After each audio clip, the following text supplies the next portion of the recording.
Hello दोस्तों, नमस्कार। तो चलिए हम लोग शुरुआत करते हैं। मार्केट में आज कौन कौन से शेयर न्यूज में रहे और क्या क्या इंपॉर्टेंट है, और सारे पॉइंट हम लोग देखेंगे। और जो भी चीज़ होगा वह आपको टेक्निकल और फंडामेंटल एनालिसिस दोनों करेंगे। और अगर हमारा ये एनालिसिस आपको अच्छा लगता है तो आप लोग लाइक, सब्सक्राइब, शेयर और कमेंट जरूर कीजिएगा। और क्योंकि हमारे चैनल पे आप लोग अगर विजिट करते हैं तो यहाँ पे ट्रेडिंग से रिलेटेड न्यू न्यू मेथड हम डिस्कस करते रहते हैं। साथ में मार्केट न्यूज डिस्कस होता है और फंडामेंटल और टेक्निकल एनालिसिस हम लोग डिस्कस करते हैं। किसी भी स्टॉक को लेकर के बाई और सेल का रिकमेंडेशन नहीं है। आपको जब भी आपको स्टॉक खरीदना या बेचना है तो अपने सेबी रजिस्टर्ड जो एडवाइजर हैं उनसे संपर्क करके करना चाहिए, क्योंकि ये बहुत रिस्की काम है। ओके। और आज हम लोग देखेंगे कि मार्केट में कौन कौन से स्टॉक अच्छे रहे या कौन कौन से स्टॉक लूजर रहे। तो चलिए हम लोग एनएससी की वेबसाइट पे चलते हैं। सबसे पहले तो एनएससी के वेबसाइट पे अगर हम देखते हैं तो निफ्टी में जो है सो 18 पॉइंट की गिरावट है। नेक्स्ट 50 में अच्छा खासा गिरावट है, मतलब माइनस में 300 पॉइंट ये है। और मिड कैप में भी आपको 59 पॉइंट की गिरावट है। और निफ्टी बैंक में जो है सो 406 पॉइंट की गिरावट है। और निफ्टी बैंक गिरेगा तो निफ्टी फाइनेंशियल सर्विसेज भी गिरेगा, तो यहाँ पे वो भी गिरा है। तो ये आपका टॉप गेनर में जो है सो एलएनटी रहा है, क्योंकि इसको एक अच्छा खासा प्रोजेक्ट मिला हुआ है। उसके बाद विप्रो रहा है, आईटी बढ़िया चल रहा है। इन्फोसिस है जो कि 1% ऑफ में है। टाटा कंज्यूमर है जो कि आपको ये भी 1.5% लगभग है। और एचडीएफसी बैंक है। ओके। और लूजर में श्रीराम फाइनेंस है, कोटक बैंक है। कोटक बैंक में एक न्यूज भी है जिसको हम एक वीडियो बना के आपको डिस्कस करेंगे डिटेल में। भारतीय एयरटेल में लूजर है क्योंकि सिंगापुर के एक फर्म ने यहाँ पे एक बड़े शेयर बेचा है लगभग, तो उसको भी हम लोग डिस्कस करेंगे यहाँ पे। टाटा मोटर्स भी यहाँ पे गिरा हुआ है और इंडसइंड बैंक गिरा हुआ है। अच्छा, अब हम लोग आ जाते हैं मार्केट डेटा में और इंडाइसेस में चलते हैं। और इंडाइसेस में चलने के बाद में हम लोग आ जाएंगे जो हमारा मेजर इंडाइसेस है उसके बारे में। सबसे पहले निफ्टी 50 का अगर हम देखते हैं यहाँ पे, तो निफ्टी 50 इंडेक्स को हम लोग जो है मंथली चार्ट में देखेंगे, क्योंकि हम लोग जो है सो स्टॉक एनालिसिस कर रहे हैं। तो इसको थोड़ा सा बड़े टाइम फ्रेम में, बड़े चार्ट पे हम लोग देखने की कोशिश करेंगे। तो चलिए शुरुआत करते हैं। देखो आप, मंथली चार्ट में मार्केट कोई बुरा नहीं है। इसलिए बुरा नहीं है क्योंकि अब मान लो कि यहां से ये रिकवर करके और मान लो कि आपका इस कैंडल तक आया है, तो अगर ये मान लो नीचे भी आता है ना, तो अगर मान लो कि ये नीचे भी आता है तो भी आप इसको पकड़ के चलो कि 23,492 23,500 का लेवल अभी भी है कि नीचे साइड आ सकता है। इसमें कोई दो राय नहीं है और इसमें कोई सोचने वाली बात नहीं है। ठीक है, क्योंकि मार्केट रिट्रेस कर सकता है। आप इधर भी देख लो, किसी भी कैंडल में देख लो, मान लो इस कैंडल को आप पकड़ के चलोगे तो इस कैंडल के हाई और लो को अगर फिबोनाची लगाओगे, देखो 0.5 और 0.6 से बाइंग आ गई है, तो 0.236 भी लेके चल सकते हो। जैसे यहाँ पे ये ब्रेकआउट हुआ है, तो ब्रेकआउट होगा तो और गैप अप खुल गया तो मार्केट फिर नीचे नहीं आता है। जैसे यहाँ पे नीचे आया और सीधे बाइंग में आ गया, उसके बाद यहाँ टाइम पास किया और फिर बाइंग में आ गया। तो यहाँ पे मार्केट में मंथली कैंडल क्लोज होने के बाद में मार्केट नीचे आता है, अब फिर एक बाइंग आती है। जैसे यहाँ पे देखो आप, तो मार्केट नीचे आने के बाद बाइंग आई है, तो ये आता है, इसमें कोई दो राय नहीं है। वैसे ही हम लोग अब चलते हैं निफ्टी बैंक की बात करेंगे। बैंक निफ्टी की हम लोग बात करते हैं। सारे इंडेक्स को एक एक करके हम यहाँ पे पहले देखेंगे। सेक्टोरल इंडेक्स देखने के बाद ही अपन आगे बढ़ेंगे। बैंक निफ्टी की बात अगर हम लोग करते हैं यहाँ पे, और सारे लेवल्स को मिटा देते हैं, क्योंकि डेली एनालिसिस भी होती है। आप लोग को अगर डेली एनालिसिस देखना है तो हमारे चैनल पे मिल जाएगा वीडियो। तो अब यहाँ पे देखो आपकी ये जो है, ये यहाँ से लेकर के और ये यहाँ तक बाइंग। निफ्टी हालांकि स्ट्रॉन्ग है, बैंक निफ्टी उतनी स्ट्रॉन्ग दिख नहीं रही है, क्योंकि ये कैंडल हो सकता है इसी के अंदर बन जाए, बजट तक जो है ऐसे ही मार्केट घूमता रहे। तो हमारा यहाँ पे ये मानना है कि कम से कम ये जो है 51,500 तक का लेवल जो है सो मार्केट आपको दिखा सकता है। नीचे साइड आता है तो, और उसके नीचे आता है तो फिर सोचने वाली बात होगी, लेकिन 51,500 तक लेवल हो सकता है कि और थोड़ा खसक जाए मार्केट नीचे। बैंक निफ्टी हो गया। तो हम लोग अब आते हैं यहाँ पे सिंपल सेक्टोरल इंडेक्स में चलते हैं। निफ्टी बैंक हो गया, निफ्टी ऑटो पे आते हैं। तो आपका निफ्टी ऑटो इंडाइसेस में चल जाएंगे सिंपल। तो निफ्टी का ऑटो इंडेक्स कैसा कर रहा है।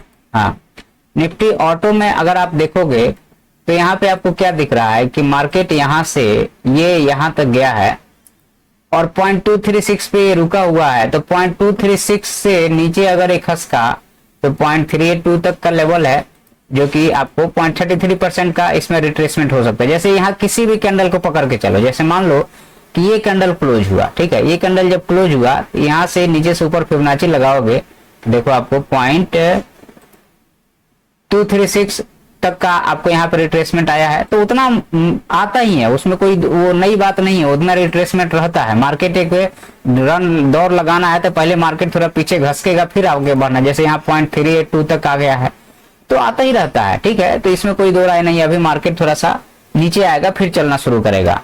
तो ये निफ्टी ऑटो हो गया। निफ्टी ऑटो के बाद में नेक्स्ट हमारे पास में है निफ्टी फाइनेंशियल सर्विसेज, ठीक है। तो निफ्टी फिनांस को हम लोग देखते हैं, तो इसमें भी जैसा उसमें है वैसा सेम टू सेम इसमें भी है। इसमें भी मार्केट थोड़ा सा नीचे आ रहा है। उसके बाद हमारे पास कौन सा इंडेक्स है, निफ्टी फाइनेंस के बाद ऑटो फाइनेंस के बाद में निफ्टी एफएमसीजी को देख लो आप। तो एफएमसीजी, तो आपका निफ्टी एफएमसीजी में भी आपको यहाँ पे ये तो खैर रुका ही हुआ है एक तरह से कहा जाए, तो यहाँ पे ये और नीचे के साइड में आपका ये, और इसमें ये बहुत दिन से रुका हुआ है। तो जब तक ये ऊपर नीचे ब्रेकआउट नहीं देता है तब तक आपको यहाँ इंतजार करना पड़ेगा। तो एफएमसीजी एक तरह से कहा जाए तो साइडवेज ही है। निफ्टी आईटी को देखते हैं, तो आईटी निफ्टी आईटी इंडेक्स, हाँ, तो यहाँ पे ये वाला इंडेक्स जो है यही चल रहा है और निफ्टी को यही खींच रहा है, और इसका जो हाई है आपका ये है, और इसके ऊपर निकल गया तो फिर जो है सो बहुत अच्छा ये आपको दिखा सकता है लेवल। और बाकी अगर आप देखेंगे तो इसमें देखिए, जैसे मान लो ये हाई लगाया मार्केट तो 0.5.6 से यहाँ बाइंग आ गई है। अगेन मार्केट यहाँ से हाई लगा कि ये गया, तो अभी आपको 0.5.6 यहाँ से आपको नीचे आकर के और सडन बाइंग आई है, बहुत तेज बाइंग आई है यहाँ पे। और अगर हम लोग यहाँ से एक ट्रेंड लाइन भी ड्रॉ कर देते हैं तो एग्जैक्ट ये ट्रेंड लाइन है जहां से ये बाइंग ले रहा है, तो नीचे भी आता है। अभी भी मान लो कि ये नीचे आता है तो ये ट्रेंड लाइन पे आएगा तो मार्केट में यहाँ पे बाहर एक्टिव हो जाएंगे, ठीक है। एफएमसीजी आईटी हो गया। निफ्टी मीडिया को ज्यादा अपन ध्यान नहीं देते हैं, निफ्टी मेटल जरूर देखेंगे हम लोग। चलो निफ्टी मेटल देख लेते हैं। तो मेटल सेक्टर क्या कर रहा है, तो मेटल निफ्टी मेटल, हाँ, निफ्टी मेटल इंडेक्स की अगर हम बात करते हैं तो मेटल भी वैसे ही है, ये जो है थोड़ा नीचे क्लोज दिया है, और हो सकता है कि इस महीने एक बड़ा कैंडल बना है तो उसमें ये इनसाइड कैंडल बन जाए, और इसका लेवल अभी 0.236 से 0.382 तक भी ये नीचे खसक सकता है, ठीक है। तो मेटल में ये चीजें दिख रही है, और अगर मान लो कि इसके ऊपर निकला तो बहुत अच्छी बात है। तो निफ्टी मेटल हो गया हमारे पास में। मेटल के बाद निफ्टी फार्मा को देख लेते हैं हम लोग थोड़ा सा। निफ्टी का pharma, Nifty pharma index bullish है। यहाँ पे ये के इनसाइड कैंडल बनाते रहा, फिर यहाँ पे काफी ज्यादा वोलेटिलिटी रही। अब अगर ये नीचे ऊपर निकलता है तो बहुत अच्छा निकल सकता है। तो निफ्टी फार्मा बहुत अच्छा पैसा दिया है। और पीएसयू बैंक, प्राइवेट बैंक को छोड़ दो, आप रियल्टी देख सकते हैं हम लोग, ठीक है। तो निफ्टी में रियल्टी देखेंगे हम लोग, REALITY। निफ्टी में निफ्टी रियल्टी इंडेक्स को देखते हैं तो ये भी बुलिश है, अपने लेवल पे खड़ा है, और नीचे से अगर फिब लगा दोगे इसमें तो ये आपको मिल जाएगा 0.23 से 0.382 तक आ सकता है। मार्केट अगर आएगा 0.382 तक तो बाकी इंडेक्स को भी खींच के नीचे ला सकता है। ओके, ऑयल एंड गैस हो गया, और हेल्थ केयर, ये सब उतने इंपॉर्टेंट हमारे लिए नहीं है। चलिए निफ्टी ऑयल एंड गैस देख लेते हैं। ऑयल एंड गैस, क्योंकि ये ऊर्जा सेक्टर है तो हो सकता है कि ये इम्पैक्ट डाले। तो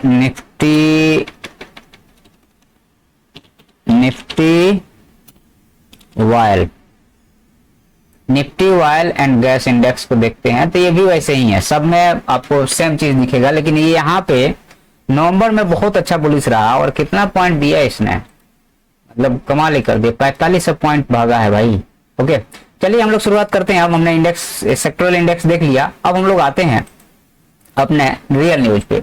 तो HCL कंपनी जो है सो यहाँ पे कंपनी ने लॉन्च किया है ग्लोबल डिलीवरी सेंटर इन पटना में।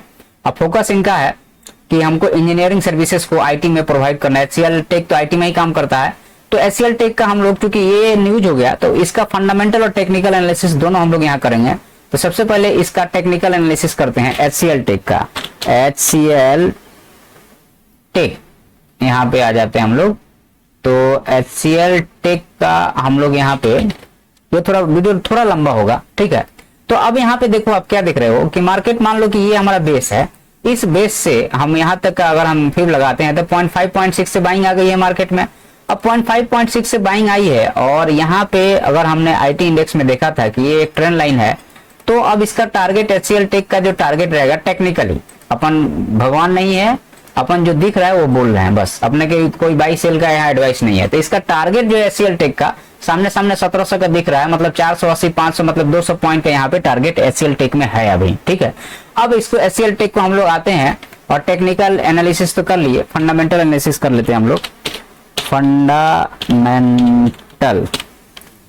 फंडामेंटल एनालिसिस यहाँ पे आते हैं HCL टेक्नोलॉजी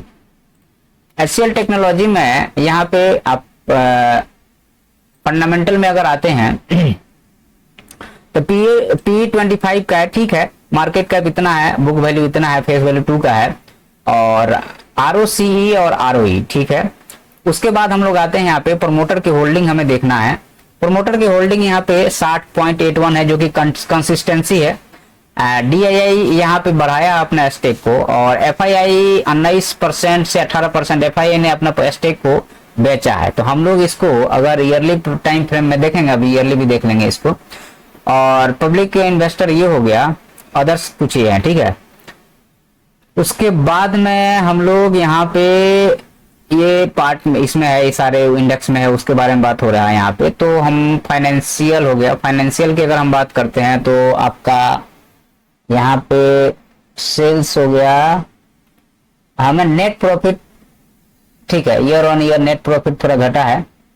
और अगर हम लोग आते हैं यहाँ पे तो लाइबिलिटीज में इनके पास में लाइबिलिटीज भी घटा है इनके पास में। और कैश फ्लो में ऑपरेटिंग कैश फ्लो कितना है, ऑपरेटिंग कैश फ्लो ठीक है, और ऑपरेटिंग प्रॉफिट भी हमें देखना पड़ेगा यहाँ पे फाइनेंशियल में। ऑपरेटिंग नेट प्रॉफिट नहीं, ऑपरेटिंग प्रॉफिट मार्जिन, ठीक है, ठीक है। यहाँ पे ऑपरेटिंग प्रॉफिट भी अच्छा है, ठीक है। तो ये बाकी टेक्निकली और फंडामेंटली बढ़िया स्टॉक है, इसमें ज्यादा सोचने वाली बात नहीं है।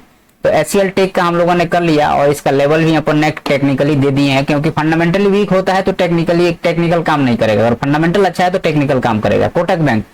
कोटक बैंक में अभी हिंडर बैंक से रिलेटेड अभी इशू है, तो इसको हम बहुत डिटेल में डिस्कस करेंगे, इसलिए इसको छोड़ देते हैं। हाँ, कोटक बैंक को अपन टेक्निकल एनालिसिस जरूर कर लेंगे, ठीक है, क्योंकि कोटक महिंद्रा बैंक में आज मेरे ख्याल से अच्छी खासी सेलिंग है, और ये शेयर जो है सो एक तरह से कहा जाए तो लोअर लो के फॉर्मेशन में चल रहा है, ठीक है। तो हमारे पास में ये लेवल, एक मिनट रुक जाओ आप, हमारे पास में ये बहुत ज्यादा इंपॉर्टेंट लेवल है टेक्निकली देखा जाए तो। इसके नीचे मार्केट को नहीं आना चाहिए, इसलिए क्योंकि अगर इस लो से इस हाई को आप फिर लगाओगे तो 0.5 और 0.6 का लेवल है, तो यहाँ से बाइंग इसमें आई है, ठीक है। आज भले सेलिंग आई है लेकिन यहाँ पे बाइंग आई है। और बाकी यहाँ पे अब एक ये जो है आपका यह एक ट्रेंड लाइन है, ठीक है। तो यहाँ पे हो सकता है कि और ही थोड़ा आकर के फिर यहाँ से बाइंग आए, और अगर आप देखिएगा इस लेवल से इस लेवल को अगर फिर लगाइएगा तो 0.5 और 0.6 पे रुका हुआ है, तो यहाँ पे जाहिर सी बात है कि कंसोलिडेशन करके इसको ऊपर निकलना चाहिए टेक्निकली। अब फंडामेंटली देखना पड़ेगा कि क्या कर रहा है ये। तो कोटक बैंक में अगर हम लोग आते हैं फंडामेंटल में market capital, book value, face value, P, ROC और ROE, ठीक है। अब हम लोग आ जाते हैं यहाँ पे प्रोमोटर में 25% है, और DII 23%, DII ने भी माल बेचा है। FII 35 से 39 से फिर 37 हुआ। FII ने यहाँ पे कुछ माल खरीदा है। पब्लिक इन्वेस्टर 13% है, ठीक है।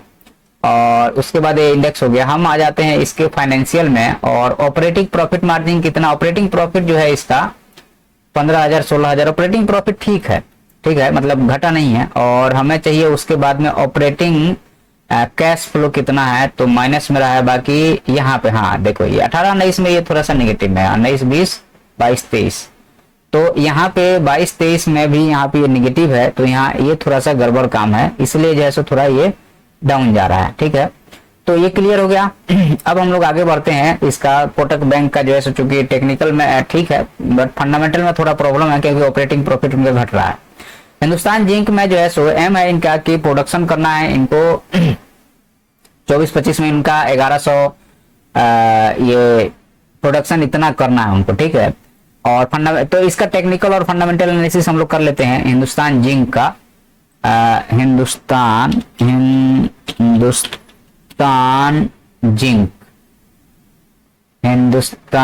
Zinc, okay.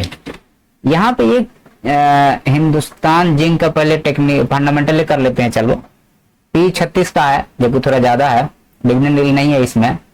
और हिस्टोरिकल परफॉर्मेंस जो है सो 1 साल 3 साल में, 1 साल में 284 है और 3 साल और 5 साल में कम है, 3 साल में 282 है, ठीक है। और उसके बाद में रिटर्न की बात करते हैं तो 9 महीने में रिटर्न इन्होंने 169 का दिया है, ठीक है। वो तो रिटर्न अभी उठने को चार्ट पे पता चल जाएगा।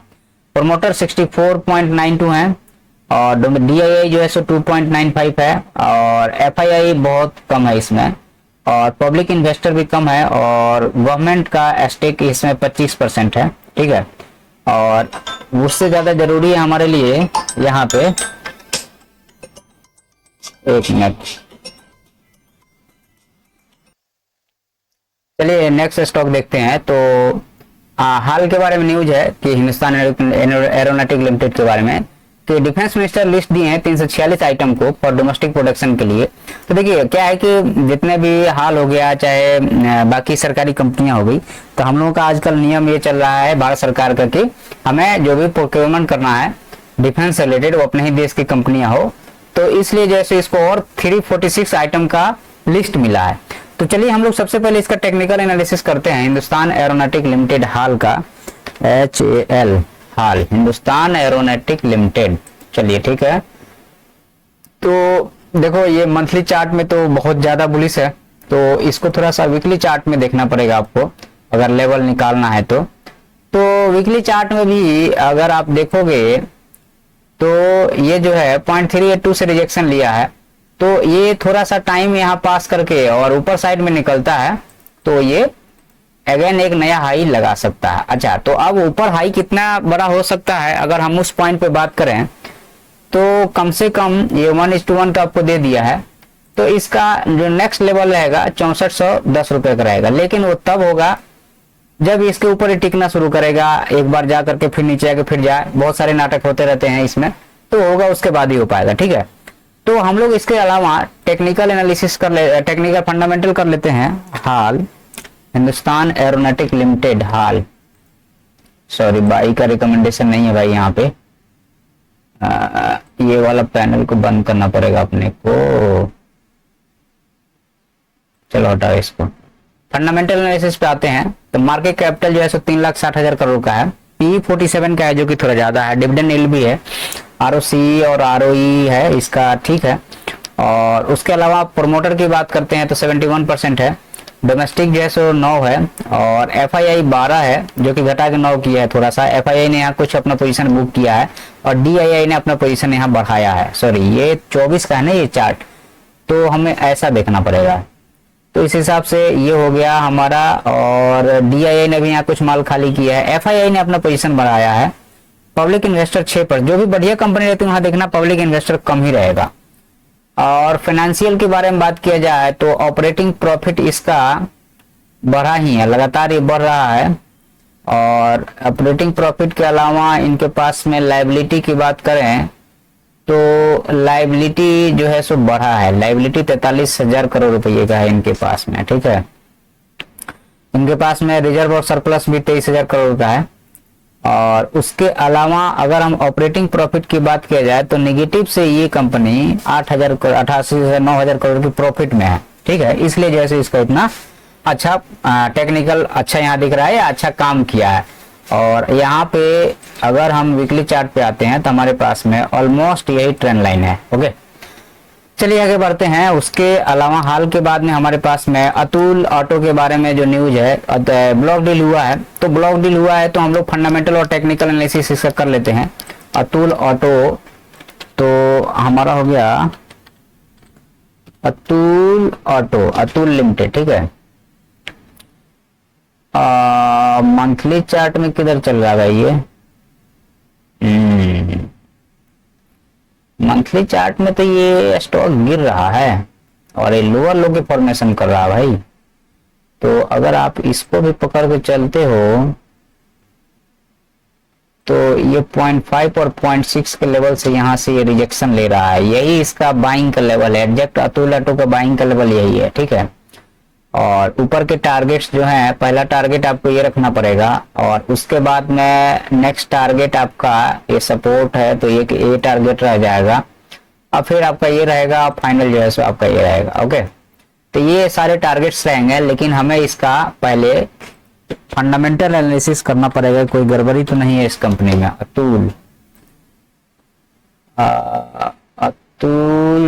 अतुल ऑटो नहीं चाहिए हमें, अतुल चाहिए। हाँ, ये वाली कंपनी है अतुल, ठीक है। तो इसमें हमें technical, margin, option, future, fundamental में आ जाओ। तो इसका जो है सो पी 60 का, अच्छा पी ज्यादा है, कम होना चाहिए यहाँ पे। आरओसी और आरओई भी कम है।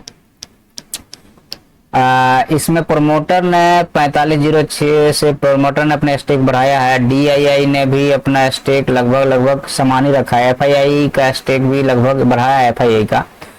पब्लिक इन्वेस्टर इसमें बढ़ा हुआ, मतलब 21 से 20 भी लगभग कांस्टेंट है। आ जाओ हम लोग उसके बाद में हम लोग थोड़ा सा इसमें आ जाते हैं आपको फाइनेंशियल में हमें देखना है ऑपरेटिंग प्रॉफिट जो है, ऑपरेटिंग प्रॉफिट थोड़ा घटा है, मतलब कि यहाँ पे 863 से कम हुआ है और लाइबिलिटी थोड़ा बढ़ा है, मतलब ठीक है। और ऑपरेटिंग एक्टिविटीज में, कैश फ्लो में ऑपरेटिंग एक्टिविटीज भी इनका ठीक है, मतलब कि free cash, net cash flow या फ्री कैश फ्लो थोड़ा सा यहाँ पे नेगेटिव है, बाकी ऐसा कुछ नेगेटिव इसमें दिख नहीं रहा है, ठीक है। अच्छा, इसको थोड़ा सा कंसोलिडेटेड कर देते हैं तो कुछ पता चलेगा क्या। ऑपरेटिंग प्रॉफिट ठीक है और सेम ही है, कोई ज्यादा ये नहीं है, ठीक है। चलिए आगे बढ़ते हैं। तो अतुल ऑटो में कोई ज्यादा गड़बड़ी दिख तो नहीं रही है। बीईएमएल को देखते हैं कि इसमें बीईएमएल भी डिफेंस रिलेटेड काम करते थे। इसको भी 346 आइटम का प्रोडक्शन का मिला हुआ है कॉन्ट्रैक्ट। तो बीईएमएल का सबसे पहले हम लोग देखेंगे टेक्निकल एनालिसिस क्या कहता है। बीईएमएल, ठीक है। तो बीईएमएल का टेक्निकल एनालिसिस, बाप रे ये तो फटा हुआ है पहले ही से, ठीक है। तो ये क्या एकदम टॉप पे चल रहा है, अभी कोई रिट्रेसमेंट वगैरह भी नहीं है। वीकली चार्ट में अगर देखा जाए तो हायर हाई के फॉर्मेशन में ये चल रहा है, स्टॉक कंटिन्यूअसली हायर हाई के फॉर्मेशन में है ये। तो यहाँ से अगेन इसमें बाइंग आ गई है और इस लेवल के ऊपर जो है सो फिर से ये बुलिश हो जाएगा। और इसका अब हम लोग आ जाते हैं फंडामेंटल एनालिसिस कर लेते हैं बीईएमएल का। बीईएमएल का सबसे पहले हम लोग देखेंगे यहाँ पे फंडामेंटल।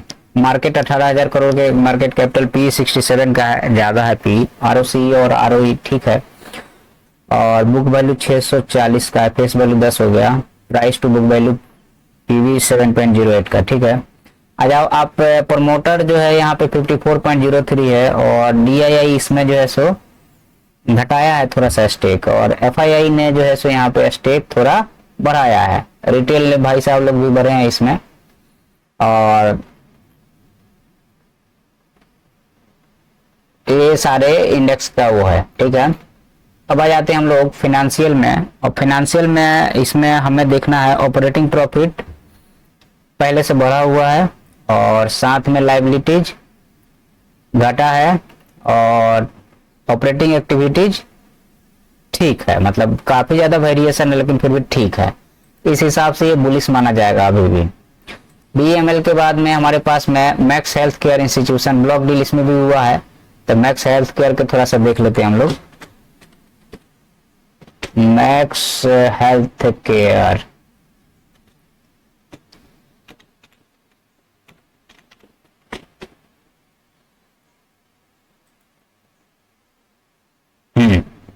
तो ये जो है आपको यहाँ पे आप देखिएगा तो ये एक ट्रेंड लाइन है जिसको ये फॉलो कर रहा है और अपर साइड में यह एक ट्रेंड लाइन है जिसको फॉलो कर रहा है, ठीक है। तो यहाँ से हो सकता है कि एक बार और नीचे आ जाए फिर ऊपर जाए। तो ये टेक्निकल हो गया। उसके बाद में आपका बीईएमएल को हम लोग, बीईएमएल नहीं है हमारे पास में, मैक्स हेल्थ है।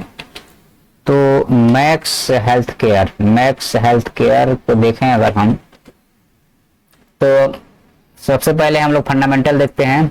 तो 92,000 करोड़ की कंपनी है, बहुत बड़ी कंपनी है। P88 का डिविडेंड यील्ड पॉइंट ये हो गया, ROC और ROE हो गया। प्रमोटर 23% है जो कि फिक्स है।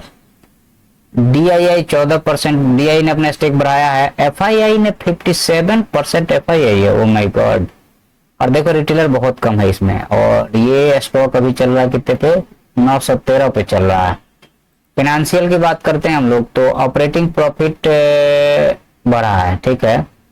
और लाइबिलिटीज, पहले से लाइबिलिटीज भी थोड़ा बढ़ा है। ऑपरेटिंग एक्टिविटीज भी इनका पहले नेगेटिव था, पॉजिटिव हो गया है। फ्री कैश फ्लो नेगेटिव है, तो इसलिए हो सकता है कि ये वाला जो है सो लाइबिलिटी इनका बढ़ा हुआ है, ठीक है।